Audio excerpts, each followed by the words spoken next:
Hello everyone. ఈరోజు మనం lungs మన హెల్తీగా ఎలా ఉంచుకోవాలన్నది తెలుసుకుందాం. మెయిన్గా స్మోకింగ్ అవాయిడ్ చేయాలి. సెకండ్ హ్యాండ్ స్మోకింగ్ పక్కన ఎవరు కాలుస్తున్నా సరే మనం దూరంగా ఉండడం మంచిది. ఎక్సర్సైజ్ అన్నది మస్ట్, అందరికీ తెలిసిందే. ఖచ్చితంగా ఎక్సర్సైజ్ అన్నది రెగ్యులర్గా చేయడం చాలా మంచిది. పొల్యూటెంట్స్ని అవాయిడ్ చేయాలి.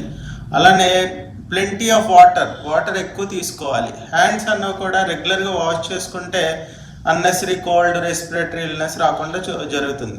అలానే మనం చూసుకున్నట్టయితే పొల్యూటెంట్స్ని రిపీటెడ్గా మనం బయటకు వెళ్ళడం, డస్ట్ ఎక్స్పోజర్ కానీ ఇవి తగ్గించాలి. ఇంకా చూసుకున్నట్టయితే ఎయిర్ ప్యూరిఫైయర్స్ అని, ఎయిర్ హ్యూమిడిఫైయర్స్ అని ఇవన్నీ కూడా ఉన్నాయి. డీప్ బ్రీతింగ్ ప్రాక్టీస్ చేయాలి. డీప్ బ్రీతింగ్ అంటే అలా డీప్ బ్రీతింగ్ డేలో ఒక 1 minute 2 minutes అన్నా సరే ప్రాక్టీస్ చేస్తే మనకి యాంగ్జైటీ డిజార్డర్స్ ఉన్న లంగ్స్కి అయినా సరే చాలా హెల్తీగా ఉంటాయి. Thank you.